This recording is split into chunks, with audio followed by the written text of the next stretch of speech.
Bom, gente, boa tarde a todos e todas. Meu nome é Thalita Magnolo, sou coordenadora do projeto Memória.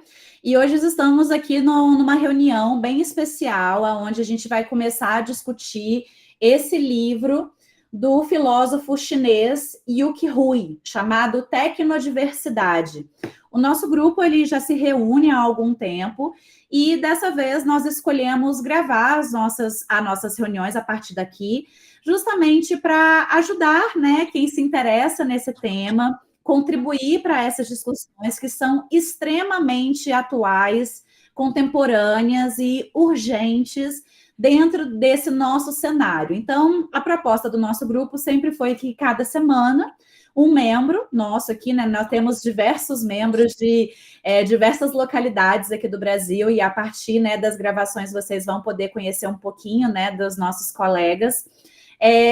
Cada pessoa fica responsável por apresentar um capítulo, e a gente, ao final, faz uma breve discussão, trazendo ali algumas inquietações, dúvidas, né? Então, a ideia é essa. E hoje, nesse primeiro momento, a gente vai discutir especificamente ali a apresentação, prefácio, a gente vai começar a entender um pouco essas ideias, né? E eu serei responsável por essa primeira fala aqui junto com os colegas. E lembrando, né, gente, como sempre, a gente vai falando aqui, né, à medida que a gente for pensando, tendo algum insight, né, a gente vai conversando mesmo, e que isso sirva também para ajudar os demais colegas que, porventura, um dia esbarrem nesse vídeo, né, para contribuir.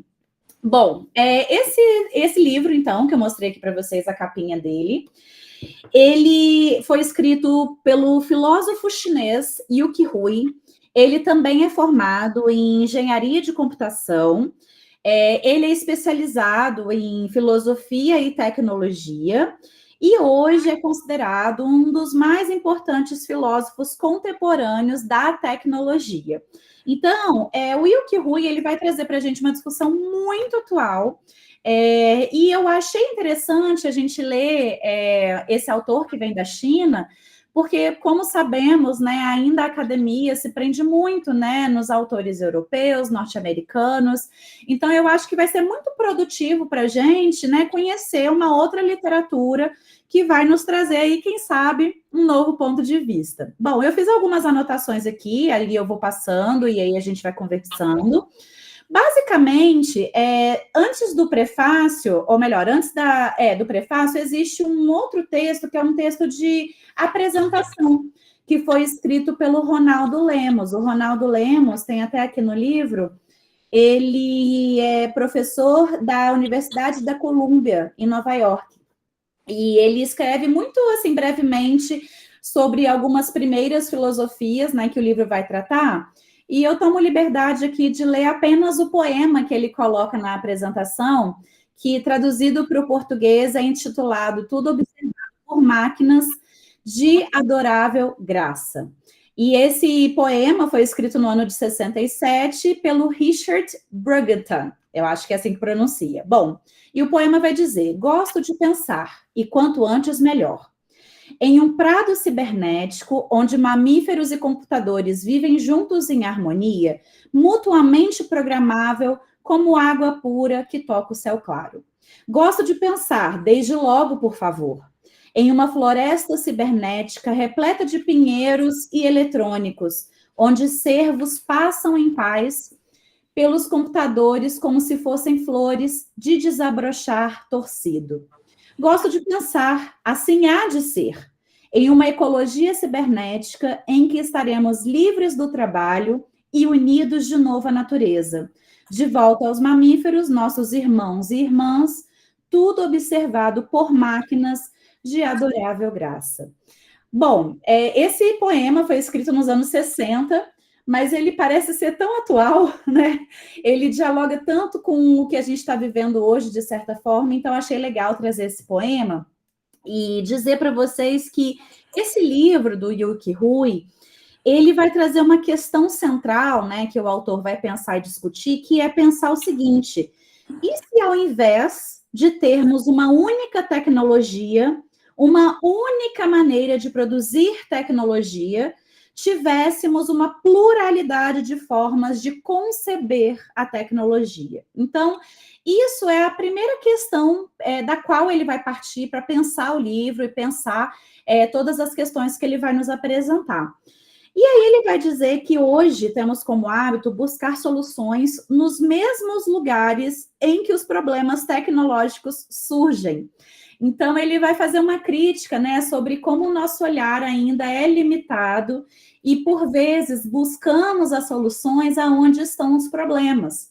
Então, ele vai fazer ao longo do livro uma crítica também, por exemplo, à questão das big techs, né, que a gente olha para elas, talvez tentando achar uma solução e, na verdade, talvez não seja ali que esteja, né, a nossa resposta, a nossa inquietação.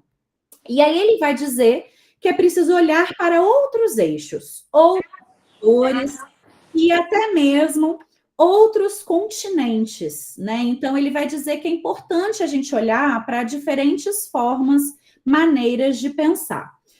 E aí, ele vai trabalhar um termo que é bem interessante, que vai ser trabalhado, obviamente, com mais cuidado nos próximos encontros, que é o termo de cosmotécnica. É uma coisa que eu achei super interessante, que eu não tinha muito conhecimento sobre. E aí, com relação a isso, ele vai propor uma tecnologia que não ignore a pluralidade de relações com a técnica estabelecida nos diferentes contextos culturais. Então, basicamente, o que ele vai dizer é que hoje estamos diante de um cenário em que a tecnologia, de certa forma, olha para todas as nações, os continentes, os países e as culturas de uma única forma, não entendendo, talvez, essas diferenças culturais, de crenças, de usos, de histórias, né? É impossível a gente conceber uma tecnologia no norte global e pressupor que nós, como um país colonizado, ou como países da África, por exemplo, vão conseguir interpretar e usar essa tecnologia da mesma forma. Até porque nós somos carregados, né, do que ele vai falar aqui, desses cosmos, né? Então, é muito importante a gente pensar isso, porque, por vezes, a gente cai numa armadilha em que a gente usa dessas tecnologias e muitas vezes perdemos também um pouco desse pensamento crítico, talvez, né? Então, isso é bem importante. Bom, esse livro, ele é de 2021, ele é de uma coletânea de textos, né? Então, na verdade, o que o Yuki Rui faz aqui é fazer uma coletânea de alguns textos que ele já escreveu em algum momento da vida dele. Eles, obviamente, dialogam entre si, mas também são complementares em termos de diferentes formas de trazer algum tema, alguma questão. Ele faz, então, um prefácio específico aqui para o Brasil, o que eu achei bem legal, né? Então, ele tem esse cuidado de fazer um prefácio direcionado aos leitores brasileiros. E, mais uma vez, ele traz para a gente essa ideia da cosmotécnica. Então, de forma aqui bem geral, até porque nós vamos adentrar nisso mais para frente, cosmotécnica é uma unificação entre a ordem cósmica e a ordem moral por meio dessas atividades técnicas. Então, ele vai pressupor ali uma unidade orgânica, né? Então, a gente começa a dar um nó na cabeça desde aí, né? Ele vai trazer pensamentos bem diferentes para a gente, mas acho que isso é legal. E aí, ele vai dizer sobre esse mito da imparcialidade da tecnologia. Então, hoje ainda vivemos em uma sociedade que, por vezes, vai acreditar numa mídia que seja imparcial. Mas ele vai nos lembrar, por exemplo, que nós devemos estar atentos ao contexto em que determinada tecnologia ou algo ou ação foi feita. Então, isso vai dizer muito a respeito, né, dessa tecnologia, a empresa que a criou, os valores embutidos nele, e também examinar essas questões morais por detrás, né? Então, aquela ordem cósmica que vai estar por trás. Então, ele vai dizer, olha, precisamos olhar contexto, quem criou, quem alimenta, mas existe essa ordem cósmica que vai estar por detrás disso tudo, e isso significa automaticamente que aquela tecnologia foi produzida para aquela cultura. né? Então, o artefato, ele pertence àquela cultura, e não necessariamente a uma cultura global, por exemplo, não é? Então, ele vai nos provocar a pensar exatamente isso. Como que precisamos estar atento nisso que ele vai chamar de cosmo, né? E como que isso vai imbricar esses valores também, né? E essas crenças dentro dessa tecnologia. Ele afirma, portanto, né, que nenhuma tecnologia é neutra, ela vai vir com uma carga, né? Então, ele até vai falar, né, que os computadores foram feitos para um objetivo, por exemplo. E essa ordem cósmica, ela vai dialogar com esses valores que vão alimentar essas concepções tecnológicas. Na verdade, não necessariamente isso é o objetivo, né? Então, a gente entender, por exemplo, a concepção que é o ser humano, e qual é essa finalidade, e qual é essa visão, né? Então, ele entra dentro de um pensamento filosófico aqui, e aí ele vai falar isso mais para frente, né, sobre essa questão da natureza, dos seres vivos e tudo mais. E aí ele começa a colocar o ser humano também dentro desse lugar, né? Até porque também ele vai mencionar isso em algum momento do livro sobre o antropoceno, né? Então é a palavra da vez agora, né? Quando essas atitudes do homem elas impactam, elas reverberam, né? E aí ele vai dizer, né, que as tecnologias, obviamente, como já conversamos aqui em outros momentos, têm impacto na natureza, no meio ambiente, e que as Big Techs, por exemplo, vão enxergar o planeta como esse sistema tecnológico, né? Então ela usa ali de tudo que ela precisa, porque o globo para a Big Tech é um sistema tecnológico. E aí ele vai perguntar, mas será que todo mundo concorda com isso? Né? Será que a gente está de acordo ao pensar essa definição, digamos assim, para o nosso globo, né, para o nosso mundo? E aí, uma coisa interessante de pensar é justamente como que a gente vai ter que diferenciar essa questão da visão da Big Tech, então que segundo ele, o nosso mundo é esse sistema tecnológico, mas aí ele vai mencionar que para outras culturas isso se diferencia. Por exemplo, o que é o mundo para o indígena brasileiro? O que é o mundo para o chinês? O que é o mundo para o africano? Percebem? Então, tudo isso precisa entrar nessa equação de percepção de acordo com Yuki Rui. Ele vai mencionar também sobre essa quarta revolução industrial, onde a técnica e a tecnologia, né, conseguem abranger todas as coisas, e é um momento em que a gente não consegue mais sobreviver sem a tecnologia. Então, ele vai dizer que já que a gente não consegue sobreviver sem a tecnologia, é preciso olhar para como nos relacionamos com a tecnologia e como que isso possivelmente pode salvar o planeta. E aí ele até diz, né, que isso ainda é uma visão muito limitada. Então, assim, apesar de entendermos, né, que nos relacionamos de determinadas maneiras com a tecnologia, ainda assim, isso é uma visão limitada. E aí eu até coloquei umas aspas aqui nas minhas anotações. Aí ele vai dizer, mais fácil imaginar o fim do mundo do que o fim do capitalismo, né? Então, é engraçado pensar essa frase, porque ele vai fazer uma crítica também ao longo do livro, exatamente sobre esse nosso pensamento, em que a gente não consegue enxergar uma saída, né? Então, a gente fala assim, a gente está vivendo uma coisa meio apocalíptica, meio sei lá o quê, porque na nossa cabeça não existe uma solução ao capitalismo, né? Então, aí ele faz essa ironia. É muito mais fácil a gente falar, o mundo vai acabar, do que a gente repensar uma lógica capitalista, né? De tanto que a gente está inserido, de tanto que a gente está introjetado nesse lugar. Então, ele diz isso para a gente, né? Nos provocando aí e mostrando para a gente como que a gente é limitado diante desse cenário, né? Então, ele diz, não conseguimos pensar novos modos de relacionar com a tecnologia. E aí, ele vai trazer para a gente algo que a professora Lúcia Santaella dá uma pincelada, que é uma visão transhumanista. Isso ele vai falar também ao longo do livro, viu, gente? Assim, a minha função aqui é só jogar algumas questões, né, e fazer um prelúdio, né, para o que nós vamos estudar. Mas, enfim, de forma resumida, essa visão transhumanista, né, ele vai dizer que é a tecnologia como uma exteriorização da memória e a superação da dependência dos órgãos. Por exemplo, eu uso os meus aparelhos como uma coisa que está exteriorizando a minha memória. E com a tecnologia, eu supero as dependências que eu tenho dos órgãos. Então, essa coisa do transhumano é algo que transcende o humano, pelo que eu pude entender, sabe? E é uma coisa que me assusta um pouco, se eu parar para pensar, né, friamente, é algo que é um pouco assustador nesse sentido, né, sobre essa relação que ele vai propondo da tecnologia.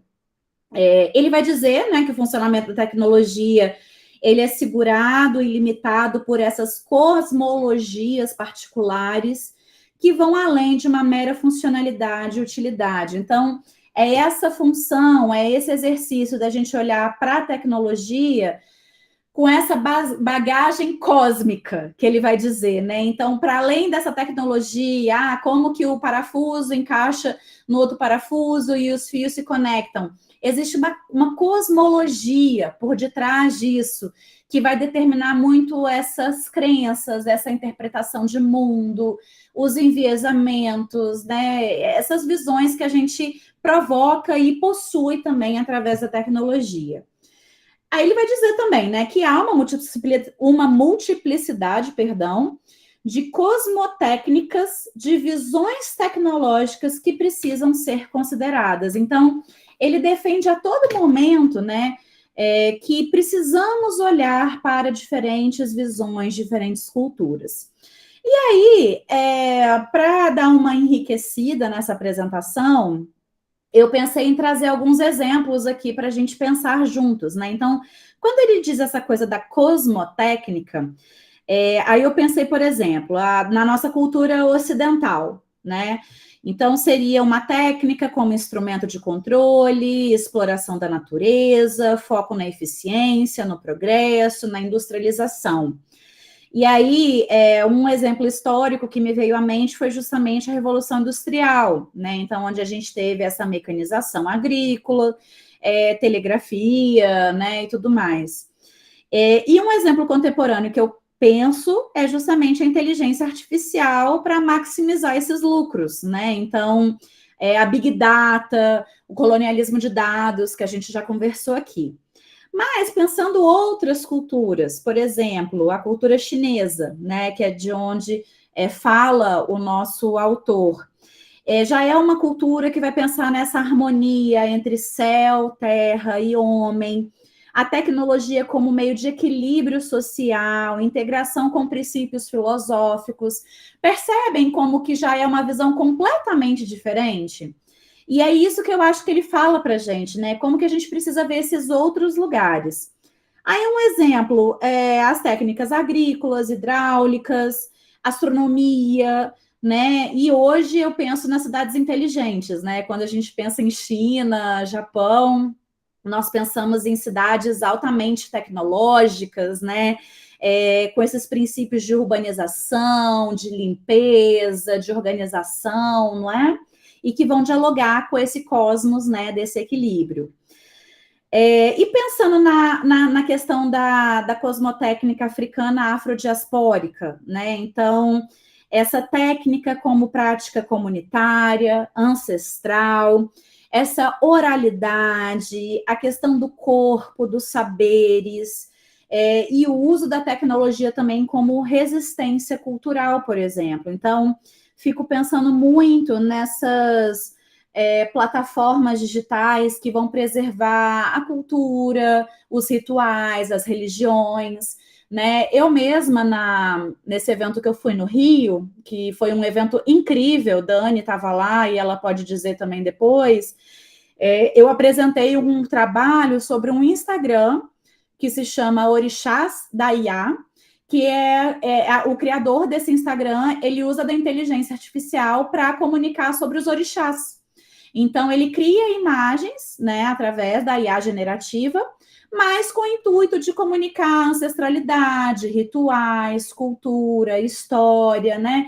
Então, eu enxergo, né, dentro dessa visão da cosmotécnica, que, por exemplo, africana, afrodiaspórica, um pouco desse lugar.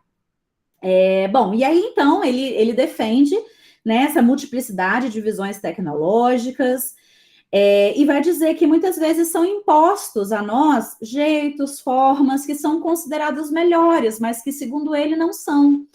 Né? Ele dá o exemplo, inclusive, do teclado de computador. Ele vai dizer que o teclado ele foi pensado lá atrás para a máquina de escrever.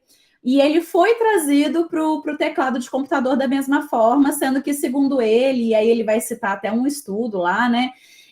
Isso não tem nada a ver, né? Tipo, você poderia fazer outros jeitos do teclado, enfim. E aí ele vai dizer também, né? Ele, obviamente, o filósofo, ele não recusa a tecnologia moderna, né? Então, o livro não é sobre ele negar ou recusar, né, essa tecnologia moderna, mas analisar a possibilidade de futuros tecnológicos diferentes, né? Então, é aquilo que eu falei com vocês, ele faz essa ironia. A gente enxerga o final do mundo, mas não consegue enxergar o final ali do capitalismo, né? E aí ele vai propor, né, justamente uma forma que não seja essa extrativista, que está esgotando os recursos do planeta, né? Quando a gente fala sobre geopolítica da IA, quando a gente pensa o quanto que as tecnologias estão usando dos nossos recursos naturais, materiais, né? É uma coisa que está deteriorando mesmo a mente humana.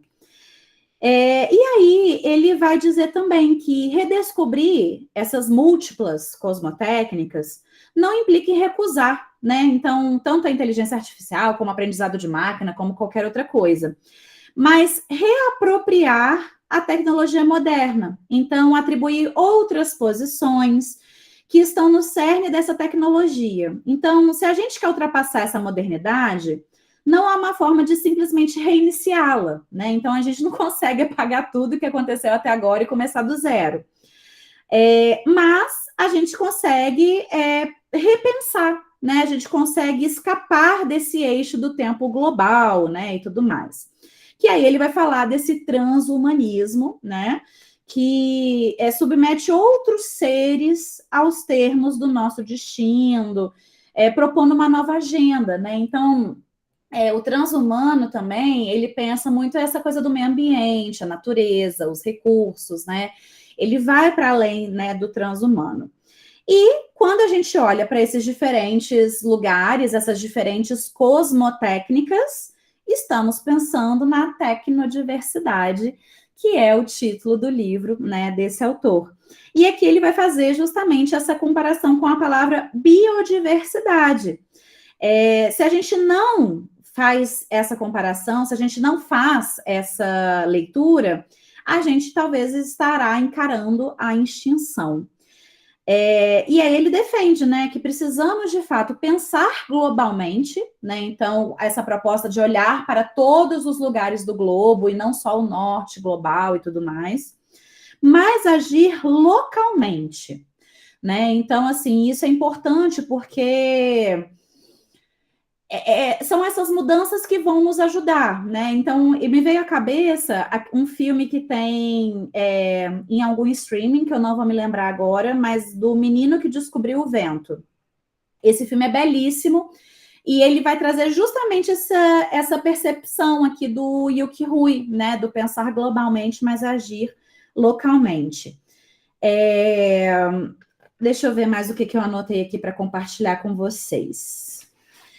Sim, e aí eu tentei pesquisar um pouco fora do livro esses contextos, né? Então, qual que é o contexto que o Yuki Rui está conversando com a gente? Então, o que me parece ser aqui no livro é que a gente consegue, de certa forma, realizar pesquisas e ter percepções interdisciplinares, né? Então, aqui a gente não vai estar presa na filosofia, a gente não vai estar preso numa sociologia, né? Então, a gente vai, de fato, conseguir conversar, né, sobre isso de forma mais aberta e tal.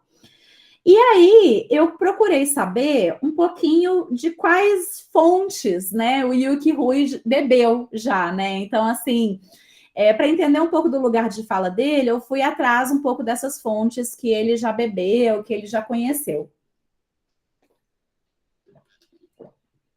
E aí eu cheguei em um filósofo que é o Bernard Stiegler, e ele também foi um importante filósofo da tecnologia. Ele tem um livro que se chama A Técnica e o Tempo, que parece que ajudou muito o Yuki Rui a pensar essa produção que ele fez.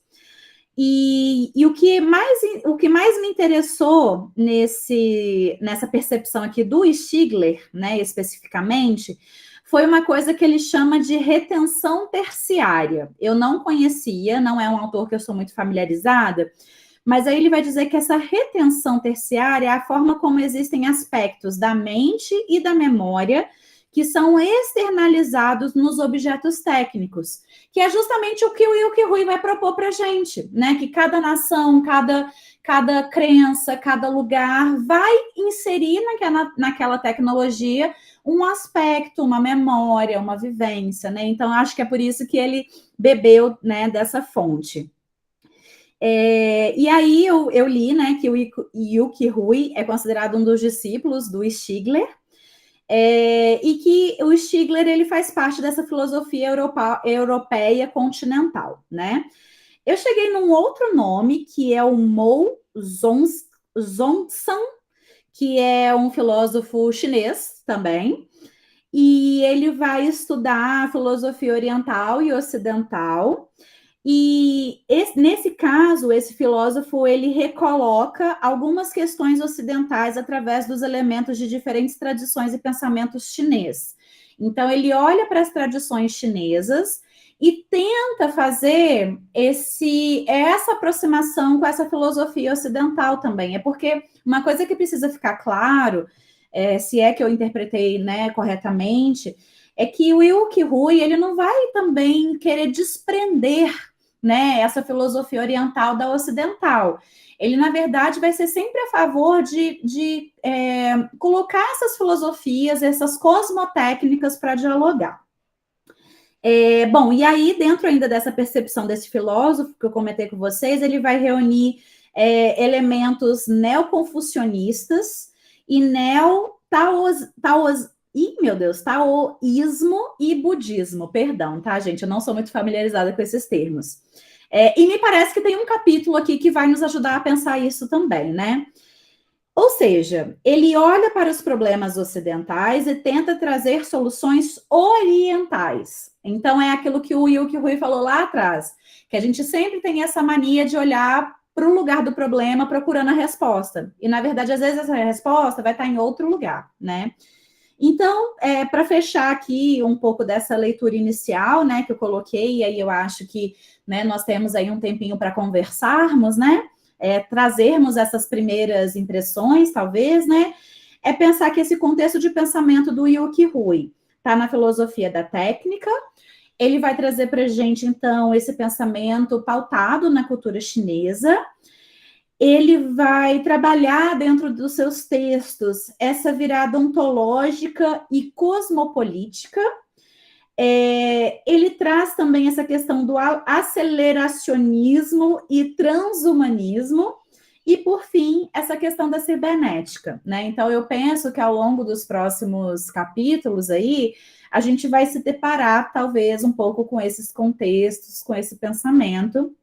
E aí, a partir disso, né, que eu trouxe para vocês, eu espero, né, que a gente, né, nas próximas reuniões também, né, consiga desfrutar e entender cada vez mais esse pensamento desse autor. E agora queria abrir para a gente conversar um pouquinho, né? O que vocês acharam, né? Para aqueles que tiveram tempo de ler o texto, né? Quais são esses primeiros pensamentos que vêm aí para vocês, né? Vamos conversar um pouquinho. Pode falar, Dani. Oi, gente, boa tarde. Eu cheguei um pouquinho atrasada, perdi o iniciozinho, mas eu vi que tá gravando, é bom que depois eu pego esse pedacinho. Mas eu comecei a ler ontem à noite, né, para poder vir aqui para a reunião. Eu li acho que o prefácio e a apresentação inicial, assim, e tá abrindo várias caixinhas novas, assim, na minha cabeça, né, assim, eu achei muito interessante, assim, é uma leitura que ao mesmo tempo que eu senti que ela tem um certo nível, assim, de dificuldade, ainda assim é uma leitura que flui, né, se a Sim, gente também senti isso. Se a gente não se agarra muito a todos os termos e deixa a leitura fluir, ela vai. E assim, traz vários insights assim muito interessantes que você pontuou assim muito bem, assim na parte que eu peguei. Eu ainda não sei se vale a gente conversar aqui sobre isso. Tenho muita dificuldade com essa ideia de cosmopolítica, essa coisa do cosmo. Para mim é um pouco abstrato, assim. Aí eu não sei se a gente pode conversar um pouquinho mais para a gente tentar. Você trouxe alguns exemplos aqui, mas acho que eu queria conversar um pouquinho mais, assim. O que são esses cosmos, assim? Seria esse universo, tudo que está... essa ideia de universo mesmo? Enfim, para mim ainda é um pouco confuso. Eu queria conversar com vocês. Tem alguém mais que quer conversar, gente? Porque isso também para mim foi novidade. Oi, Thalita. Quando tu sugeriu o livro, achei ótimo. Eu tinha lido um pouquinho dele há um bom tempo atrás. Agora eu queria ter relido esse início, mas não me faltou tempo. Eu ia ler depois do almoço, não consegui. Mas na minha lembrança, do pouco que eu tinha lido, eu acho que é um conceito que não é 100% claro até para o autor, não é? Eu acho que ele sugere, eu acho que para nos fazer pensar, como a Daniela falou, né? Puxa, parece que abre possibilidades, mas se eu não me engano, pouco, assim, 10% do livro, nem isso que eu li, e algum artigo comentando sobre o autor, não é um conceito claro para ele, né? Ele lança essa proposta, mas como tornar isso prático, assim, para, por exemplo, países como o Brasil, outros países, como eles vão ter a sua tecnologia, a sua cosmovisão, para gerar que não seja uma potência como Estados Unidos ou China, hoje em dia, né? Então, eu acho que é a ideia, pelo menos para mim, que eu tá na minha pilha, eu tô louco para ler do início ao fim o livro, a ideia é, assim, possibilidades de perguntas, criar perguntas mais do que ter respostas, né? O que eu entendi um pouco disso, complementando o que o Nadal falou, o que eu imagino que ele quer dizer para gente é que cada sociedade tem o que eu estou imaginando que é uma aura, né? Então, esse cosmos é uma aura, né? Aí eu trago Benjamin para conversar comigo rapidamente, porque me parece que são exatamente essas características que transformam aquela nação, aquela sociedade como algo único, que é diferente do que acontece hoje, né? Então é pressuposto que todas as nações vão entender e receber a tecnologia da mesma forma. E isso não acontece, porque temos histórias diferentes, temos crenças diferentes, acreditamos em coisas diferentes, né? Então, a sensação que eu tenho é justamente essa: ele vai propor que cada nação, com a sua percepção de mundo, de Deus, de terra, de universo, vai conseguir produzir e receber essa tecnologia de uma forma diferente. Então, sei lá, se a gente tem os indígenas aqui no Brasil e eles acreditam nessa questão dos deuses, do Deus Sol, da Mãe Terra, dos rios que trazem ali os seus antepassados, né? Como que esse cosmo vai dialogar com a tecnologia, sabe? Assim, não sei ainda se a gente está viajando, né? A gente vai descobrir isso ao longo da nossa discussão, mas eu penso que é algo por aí. E queria saber, obviamente, se tem mais alguém que tem alguma percepção, que tem alguma ideia para falar. Pode falar, Adri, pode falar. Você tá no mudo. Não, você tá no mudo, peraí.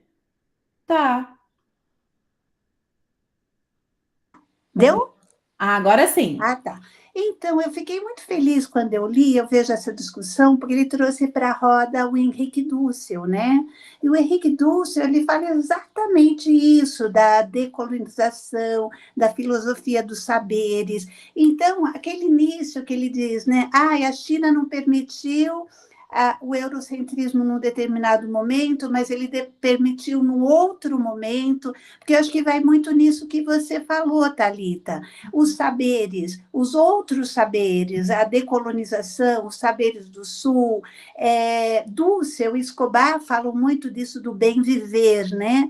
Então, numa certa medida, de uma forma assim muito positiva, que eu gosto muito desses dois lados. A tecnologia também, como você acabou de falar do exemplo que você deu no Rio de Janeiro, permite que esses povos se coloquem e mostrem. E aí vem muita questão da alteridade, né? O perigo é assim, quando a gente coloca todos esses nossos saberes numa máquina, é de que maneira eles vão se apropriar disso. Mas isso ao longo do mundo sempre foi assim, né? Os saberes dos povos indígenas, das mulheres benzedeiras, mas, por outro lado, difunde também esse conhecimento. Claro. Então, nesse aspecto, eu vi uma coisa positiva, e quando ele usa a máxima da administração, né? Agir localmente, como é que é? Pensar globalmente e agir localmente. Isso. E antes a gente pensava isso só nas multinacionais, mas não, é a gente colocar as nossas boas práticas. Que é isso que a gente está discutindo aqui. Eu achei muito legal.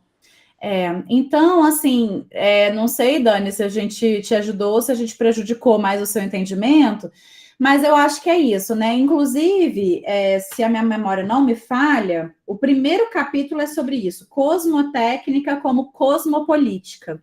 Então, pode ser, né, que nesse primeiro capítulo ele também nos ajude, né, a entender qual que é esse lugar que ele está olhando, mas basicamente, assim, foi mais ou menos isso que eu entendi. Ele vai fazer uma crítica muito forte à forma como a gente está vivendo, né? Então, o fato da gente se fechar para essas outras culturas, né? O que sempre, de certa forma, aconteceu e segue acontecendo, e o fato de como que isso nos limita em percepções sobre os usos da tecnologia, né? Então, hoje, se a gente vai numa sala de aula, a gente pergunta para os alunos os possíveis usos de uma tecnologia, por exemplo, a IA, eles vão nos dar respostas muito limitadas, porque a visão cósmica deles é muito limitada, né? Talvez é uma visão americanizada, talvez é uma visão muito capitalista, talvez é uma visão muito moldada pela mídia, pelas redes sociais.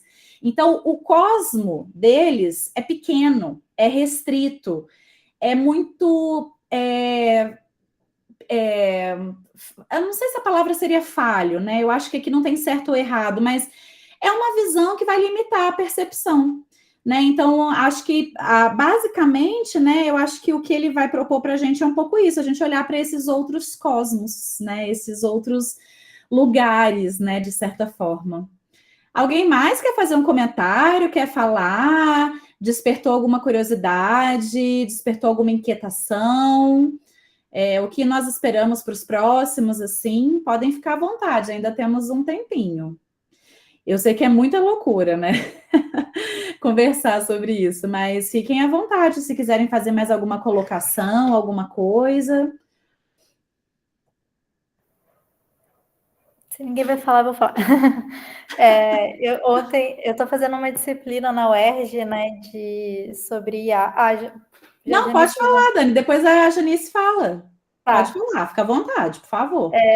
Sobre IA, enfim, e é uma galera que estuda cognitismo, enfim, essas coisas assim.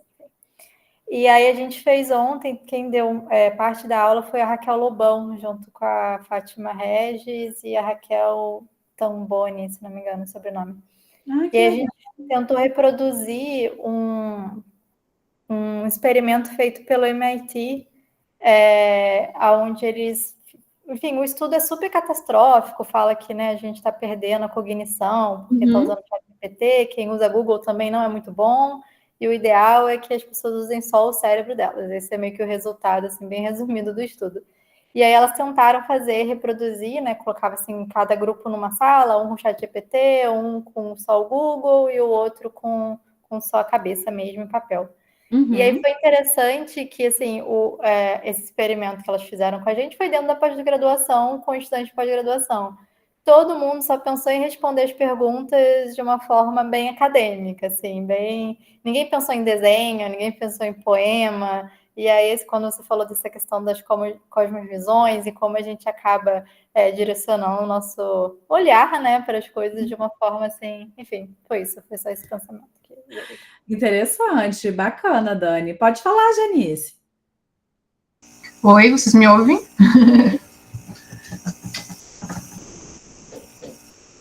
Oi? A gente te ouve. Eu não tô conseguindo abrir minha câmera, porque meu computador deu uma surtada hoje. Sem problemas, mas a gente te ouve bem.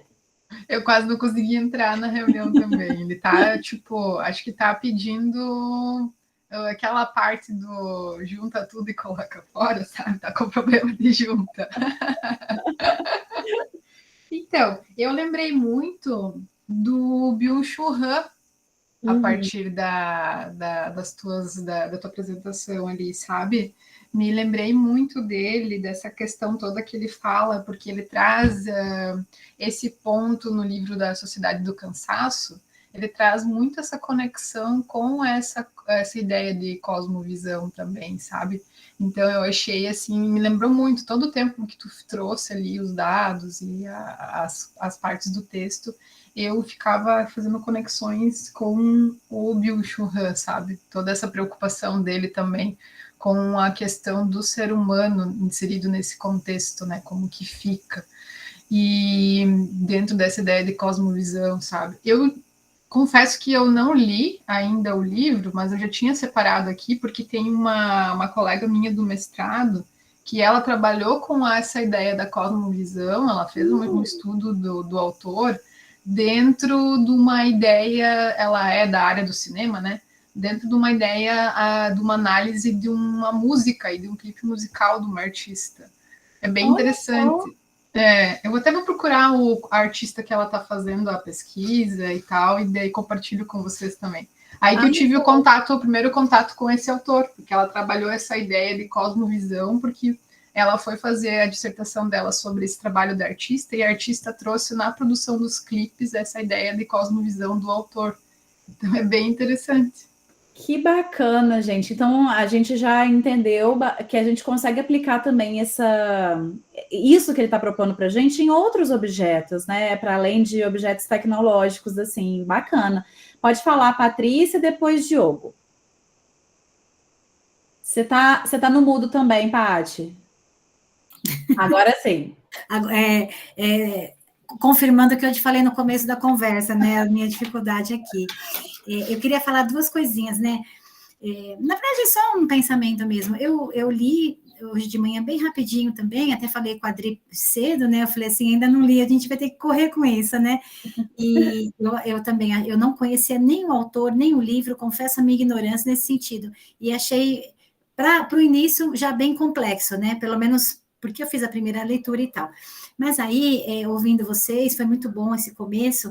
Eu estava pensando aqui, né? Quando a gente fala sobre, a Thalita falou que a gente não sobrevive mais sem a tecnologia, né? Mas é preciso saber como que a gente se relaciona com ela. O problema é que ninguém não tem tempo. Dizem que quando nasce um filho, nasce uma mãe, é assim, né? E a gente vai aprendendo a cuidar da criança na medida da necessidade. Com a tecnologia parece que é um pouco isso também. Então, ela foi colocada na nossa vida, mas ninguém ensina como utilizar. E a gente vai fazendo um monte de bobagem e vai deixando com que ela, enfim, né, pense por nós, haja e seja o nosso alvo, o nosso centro. Dani, quando você comentou sobre o trabalho, eu achei muito interessante, sabe? E aí eu fiquei pensando o seguinte, né? Olha como é a nossa cabeça, a gente sempre quer acertar. Essa é a ideia, eu quero acertar sempre, dar a resposta certa. Então, se você está dentro de um contexto acadêmico, você vai responder aquilo que você imagina que os professores desejam, que, afinal de contas, você é uma aluna pós-graduada, eu não sei o quê. Se você está num outro ambiente artístico, por exemplo, talvez aí surgisse essa ideia do poema ou coisa do tipo, né? Então, eu fico pensando como a gente se adequa ao ambiente e não permite que que a nossa, sei lá, percepção, nosso interesse se sobressaia justamente por conta dessa caixinha que a gente vive. Eu acho que isso é que empobrece o nosso texto, empobrece o nosso conhecimento. E assim, isso é tudo muito novo e eu fico sempre pensando, né, como utilizar melhor, como aprender com isso, mas sem deixar de usar o meu cérebro para poder desenvolver alguma coisa que faça sentido, pelo menos para mim. Bacana, Paty, a sua percepção. Eu acho que esse tipo de discussão, né, e se a gente entender que é um caminho bacana, a gente pode pensar, inclusive, em outros livros também que trazem essas discussões mais contemporâneas mesmo, né? Porque o básico a gente já sabe, a gente já estudou aqui. Então, ir complexificando um pouquinho também, né, as nossas conversas, as nossas discussões. Pode falar, Diogo. Me parece que esses textos todos que a gente vem discutindo, eles se complementam no sentido dessa fala de que nasce um filho, nasce a mãe. Que a gente está aprendendo a lidar com a tecnologia, a gente está ensinando a lidar com essa tecnologia, ao mesmo tempo que essa tecnologia ela se reconfigura. Então, me parece que até mesmo as novas gerações têm um desafio mais acentuado na medida em que estão aprendendo a estudar, estão aprendendo a problematizar o mundo com tudo à mão. Um chat GPT, com respostas prontas, nem sempre verossímeis, com um notebook LM, fazendo o resumo estruturado de uma obra complexa como Capital, por exemplo. Uhum. E me parece que a gente vai perdendo a capacidade de refletir sobre aquilo que está sendo feito, porque se o cérebro não exercita, se não é trabalhado em profundidade, com exercícios diários de aprendizado, naquilo que se relaciona à prática da ciência, vai acabar atrofiando, né? Claro, com certeza. É uma excelente percepção. Pode falar, Adri. Então, nessas últimas duas falas, eu lembrei do encontro de brasilianistas que eu estive na Espanha, né? Então, tudo muito engessado, tudo muito norte global, a gente da América Latina meio, sabe, avesso. E eu estava num grupo, pesquisa em migrações, não era o grupo que eu estava participando, que eu apresentei, que o meu foi bem intenso, mas foi de uma colega eu fui participar, né? Uhum. E aí chegou um moço, um homem queer, né? Já com a sua figura toda linda, toda diferentona. Ele falou assim, gente, eu não sou acadêmico, eu sou um artista, mas eu fui convidado para participar desse grupo. Então, a única coisa que eu peço é respeito, que vocês me ouçam. E foi tão lindo, porque ele começa a falar, um homem jovem que teve que migrar do Brasil por conta do preconceito, da discriminação, e a partir da história dele, descobriu que a vozinha dele tinha sido uma migrante interna. E ele contou a história da voinha. Só que ele começa abraçado numa máquina de costura. Depois a gente vê como um instrumento, gente, é um instrumento, é uma máquina, como uma máquina de costura delineou toda a libertação dessa voinha, que foi uma migrante interna amazônica, e ele fez isso tudo em forma de poesia. Que coisa linda, gente. E eu chorei copiosamente. Enquanto ele falava a história, uma história linda, uma história para cima, para mostrar que é um cara jovem, é um cara antenado, é um cara que conhece todas as tecnologias, mas ele usa o próprio corpo, a arte, a memória e a ferramenta, porque hoje a máquina é dele. Ah, que bacana! E é isso, né? Como a Paty estava falando, como o Diogo estava falando, a gente vai ressignificando tudo isso. E a tecnologia também nos permite. Uhum, é uma sim. coisa dúbia, mas é uma coisa bem bacana, né? Com toda certeza, Adri. Nossa, que lindo! Deu até vontade de ver, porque, de fato, né? Eu acho que é isso, são essas pequeninas cosmovisões, né? E, obviamente, o Yuki Rui, ele vai trazer isso de uma forma um pouco mais em termos de nações, né, e tudo mais, mas pensar isso, porque cada um de nós carrega também uma pequenina, né, assim, uma vivência cósmica das nossas experiências e tudo mais. Então, que bacana você trazer isso pra gente, né? Alguém mais tem algum comentário? Temos alguns minutinhos. Se não, também a gente, né, pode ir caminhando para o encerramento. Para aqueles que estão nos assistindo, né, o nosso grupo ele tem o hábito de fazer sempre uma foto, então não estranhem agora que eu vou pedir para todos abrir as suas câmeras para a gente fazer a nossa foto de sempre. E, obviamente, né, agradecer a todos e todas e nos colocarmos à disposição, né, o Grupo Memória, ele tem um Instagram, é o @memória_UFJF, a gente consegue, né, conversar por lá também, e todos aqueles pesquisadores e pesquisadoras que estão aqui nos ouvindo nesse momento, nos acompanhando, são super bem-vindos também, né, a entrar no nosso grupo de discussões que se reúne semanalmente. Então, Dito isso, né, vou fazer aqui a nossa famosa foto, né, que o Diogo tá me cobrando há anos, né, o álbum, mas vai sair, eu prometo, eu juro. Mas por enquanto, 1, 2, 3 e... Por enquanto a gente segue registrando, né? E desejar uma excelente semana para todo mundo. Semana que vem a gente volta, portanto, discutindo o capítulo 1, Cosmotécnica como Cosmopolítica, e daí vamos dando continuidade aos nossos estudos. Uma boa semana, pessoal, tudo de bom e até a próxima.